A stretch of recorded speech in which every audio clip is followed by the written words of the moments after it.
Assalamualaikum warahmatullahi wabarakatuh. Alhamdulillahirabbil alamin wassalatu wassalamu ala Rasulillah wa ala alihi washabihi ajma'in.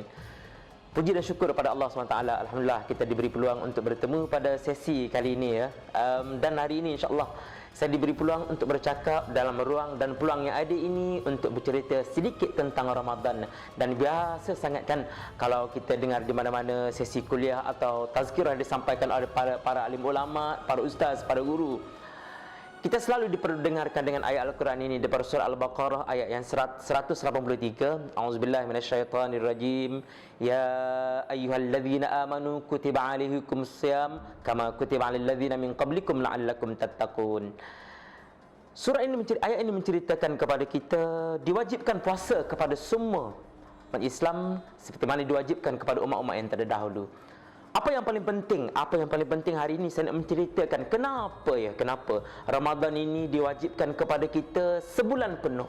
Sebulan penuh setiap tahun sebagai seorang Islam, siapa pun dia, apa pun pangkatnya, apa pun kedudukannya, tetap diwajibkan untuk berpuasa penuh sepanjang bulan Ramadan kecuali dalam kes-kes yang tertentu yang diberi kelonggaran oleh syarak.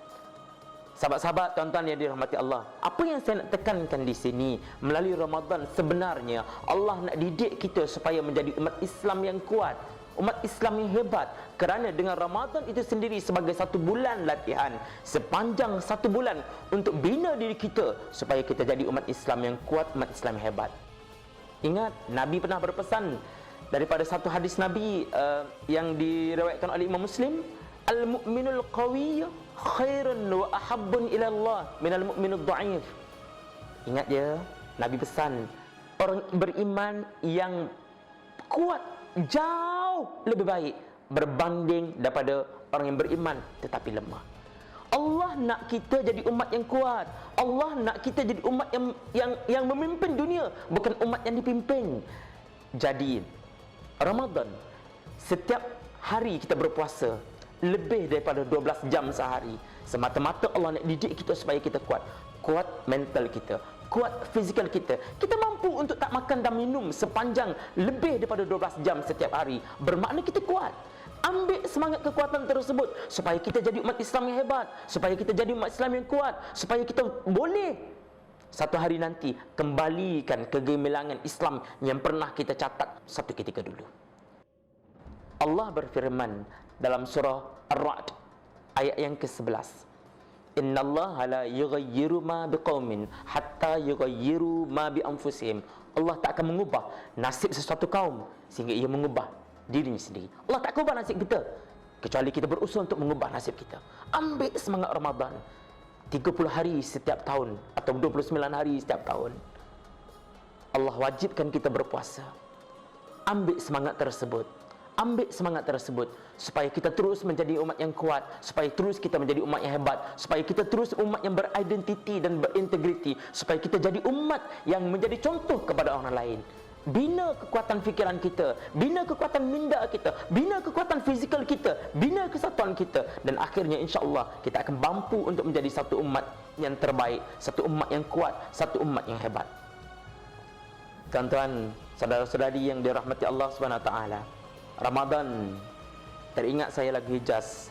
Bulan Ramadan, bulan yang berkat, bulan rahmat dan bulan utama, pahala digandakan, doa diterima, bulan Lailatul Qadar yang istimewa. Hebat bulan Ramadan ini. Ambil peluang yang setiap tahun Allah beri peluang kepada kita. Seandainya kita diberi peluang untuk menikmati Ramadan, maksudnya Allah memberi peluang kepada kita untuk mengangkat martabat kita, untuk mengangkat martabat umat kita. Ambil peluang ini, dalami dan hayati Ramadan dengan sepenuhnya. Jangan kita sekadar mengambil Ramadan sekadar di pinggiran, sekadar di picisan. Akhirnya kita terlepas peluang Ramadan tersebut dan kita jadi orang yang sangat-sangat rugi. Ramadan untuk mendidik diri kita jadi umat yang kuat, umat yang hebat. Ramadan untuk didik diri kita supaya kita jadi umat yang contoh. Lebih 12 jam setiap hari kita mampu untuk menahan lapar dan dahaga. Bermakna kita kuat, bermakna kita hebat. Adaptasikan kehebatan tersebut dalam kehidupan sebenar.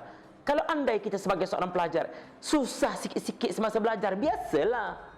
Biasa, teruskan belajar. Kalau kita nak berjaya dan nak cemerlang. Sebagai seorang pekerja, susah sikit tempat kerja, biasalah. Jangan susah sikit tempat kerja, dah cari tempat kerja lain. Kerja sini sekejap, baru sampai sebulan 2 bulan, kena marah sikit dengan bos, dah mental block, dah cair, dah habis, tukar tempat kerja. Akhirnya, sampai bila kita tak ke mana? Sebagai seorang pekerja, ya, sebagai seorang peniaga, buat yang terbaik, usaha sungguh-sungguh. Rezeki Allah bagi kepada siapa yang berusaha bersungguh-sungguh. Jadi manusia yang kuat. Jatuh itu biasa. Yang paling penting kita bangun. Itulah rahmat, itulah semangat Ramadan.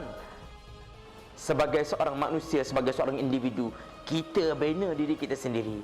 Kita bina diri kita sendiri. Kita bina kekuatan diri kita. InsyaAllah kita bina kekuatan keluarga kita. InsyaAllah kita bina kekuatan masyarakat kita. Kita bina kekuatan ummah kita. Dan seterusnya insyaAllah kita akan jadi umat yang terbaik insyaAllah.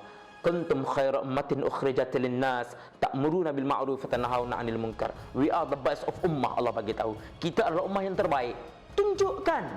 Tunjukkan, ambil peluang ini sebulan bulan Ramadan untuk kita latih diri kita mengikuti bulan Ramadan dengan penuh takwa seperti mana yang disarankan oleh Allah dalam surah Al-Baqarah sebentar tadi ayat 183. Moga-moga Ramadan ini memberi kesan untuk diri kita. Seterusnya insya-Allah kita mampu untuk bangkitkan umat ini.